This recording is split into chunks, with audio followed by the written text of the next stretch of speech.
Tingnan natin guys, ayan. So iluluwa niya, ayan. Ay malapit na, malapit, hindi pa pala. Ayan ang niluwa niya kanina oh, yung grass na bilog. Ayan na guys, ayan. Oh, wow, ganda niluwa. Tingnan mo, ayan, ganda ng forma. Grabe, no? So beautiful.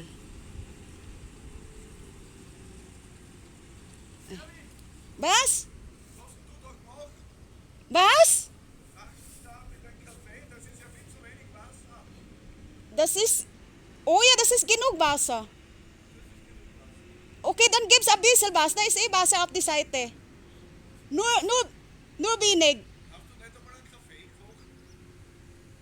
Das war eh genug. Ich hab's genug gegeben. Ja, dann gib ein bisschen, also halbe Glas.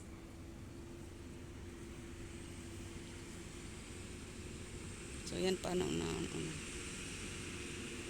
So, ganda. Ayan. Tingnan natin. Pagtalikod na siya. So, iniipon na nila ang grass, guys. Inani nila kahapon yan, tapos pinatuyo sa araw. So, yan, tingnan natin. Ayan. Pagtalikod niya, ayan. Tingnan natin kung meron siyang iluluwa. Diba, ang ganda. Kanina yung isa eh. Tingnan natin. So, ayan na. O, nag-o-open. Nag-o-open ba? Ayan. Iluluwa. Hindi pa.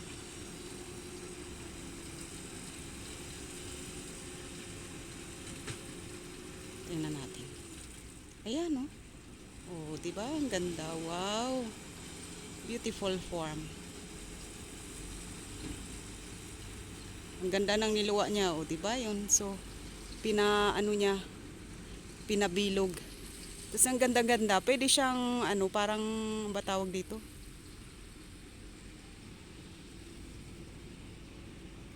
Ganda. So, wala lang. Cute lang siyang tingnan. Kasi, ang ganda ng kanilang idea. Dahil iyan ay pinapakain nila yan sa, sa kabayo kapag winter.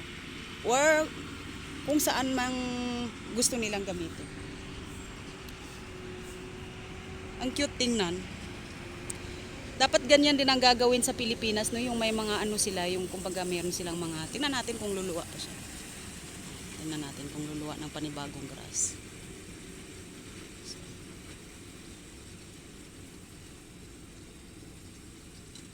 Tingnan natin, oh ayan.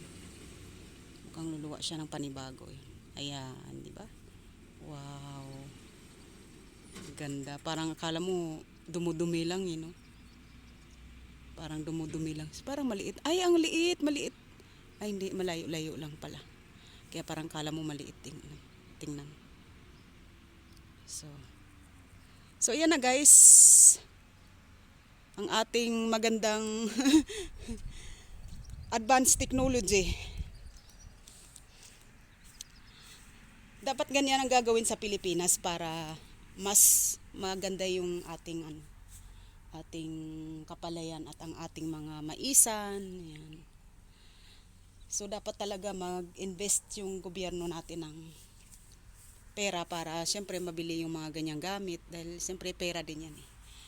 So malaking halaga din yan eh. So, good. So yan na. Dalawa pala sila, yung isa yun.